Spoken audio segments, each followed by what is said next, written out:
మాజీ మంత్రి కాకాని గోవర్ధన్ రెడ్డిని వెంకటగిరి కోర్టులో పోలీసులు హాజరుపరిచారు.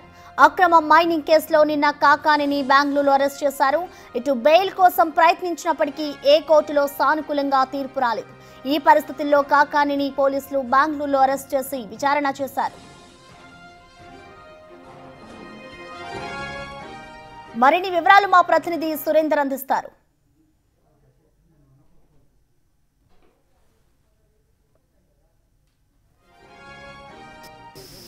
నెల్లూరు జిల్లా రాజకీయాల్లో కీలక పరిణామాలు చోటు చేసుకుంటున్నాయి. ఏదైతే మాజీ మంత్రి కాకాని గోవర్ధన్ రెడ్డికి సంబంధించినటువంటి A4గా ఉన్న అక్రమ మైనింగ్ కేసుకు సంబంధించి ఇటు కాకాని గోవర్ధన్ రెడ్డిని నిన్న మధ్యాహ్నం బెంగళూరులో కూడా అరెస్ట్ చేయడం జరిగింది. అయితే అరెస్ట్ చేసిన తర్వాత నెల్లూరులో ఉన్నటువంటి DTC కేంద్రానికి కూడా తీసుకొచ్చారు. ప్రస్తుతం మనం వెనుకున్నటువంటి కెమెరామ్యాన్ మనోజ్ చూపిస్తున్నటువంటి విజువల్ ఏదైతే ఉందో ఈ యొక్క జిల్లా పోలీస్ శిక్షణ కేంద్రంలో రాత్రి నుంచి కూడా కాకాని గోవర్ధన్ రెడ్డిని విచారించి స్టేట్మెంట్ కూడా రికార్డ్ చేయడం జరిగింది. దాదాపుగా రాత్రి అంతా కూడా విచారణ చేసిన తర్వాత యొక్కజామున 5:30 సమయంలో వెంకటాచలం ప్రాథమిక వైద్యశాలలో కూడా ఇటు మెడికల్కి తీసుకెళ్ళటం జరిగింది. తర్వాత అక్కడి నుంచి మళ్ళీ 6 గంటలకి ఈ యొక్క జిల్లా పోలీస్ శిక్షణ కేంద్రానికి తీసుకొచ్చారు. ఇక్కడ మళ్ళీ 5 గంటల పాటు కాకాని గోవర్ధన్ రెడ్డిని విచారించి స్టేట్మెంట్ కూడా రికార్డ్ చేశారు. ఏదైతే ఈ అక్రమ మైనింగ్ కేసుకు సంబంధించి ఆ క్వార్జీ ఈ తెల్లరా ఏదైతే ఉందో అక్కడ జరిగినటువంటి పరిణామాలు, అక్కడ ఎంత మేర ఈయనకి భాగం ఉంది, అక్కడికి సంబంధించినటువంటి పూర్తి వివరాలన్నీ కూడా విచారణ చేసి ఈ యొక్క స్టేట్మెంట్ కూడా రికార్డ్ చేయడం జరిగింది. 5 గంటల పాటు ఈ యొక్క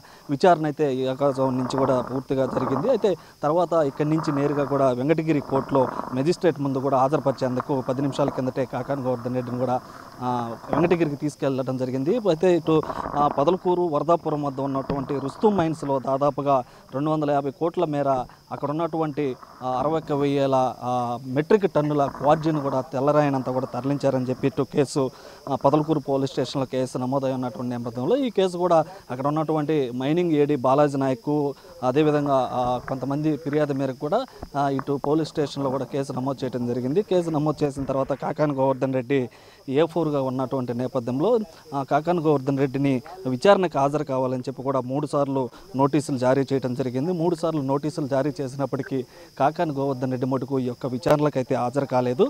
వైసీపీకి సంబంధించినటువంటి చాలామంది మీద కేసులు నమోదయ్యి స్టేషన్ల చుట్టూ తిప్పుతున్నటువంటి నేపథ్యంలో ఇటు కాకాని గోవర్ధన్ రెడ్డి ఇక్కడ ఇటు వెంకటాచలము, ముత్తుకూరు, కావలి పోలీస్ స్టేషన్లతో పాటు ఇటు గ్రావిల్కి సంబంధించి ఇటు సిట్టు విచారణ, దాంతోపాటుగా కొన్ని కేసులు నెల్లూరు జిల్లాలో ఉన్నటువంటి కొన్ని పోలీస్ స్టేషన్లో కేసులు నమోదై ఉన్నటువంటి నేపథ్యంలో ఇదంతా కూడా ఒక ఉత్కంఠనైతే జిల్లా రాజకీయాల్లో చోటు చేసుకొని ఉందని చెప్పవచ్చు.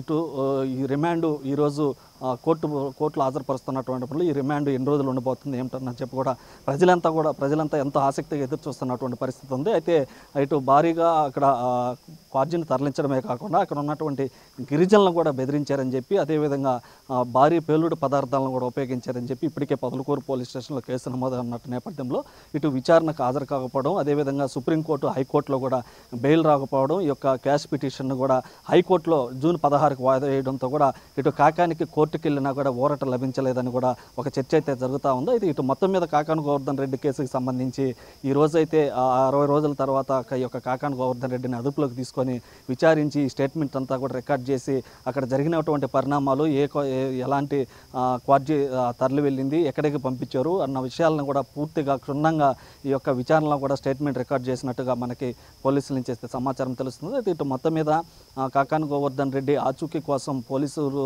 భారీగా ఉమ్మరగాలింపు చర్యలు చేపట్టినప్పటికీ ఇటు బెంగళూరు రిసార్ట్లో ఉన్నారని తెలుసుకున్నటువంటి పోలీసులు కాకాన్ని ఈరోజు మెజిస్ట్రేట్ ముందు కూడా పెట్టబోతున్నారు. Over to studio.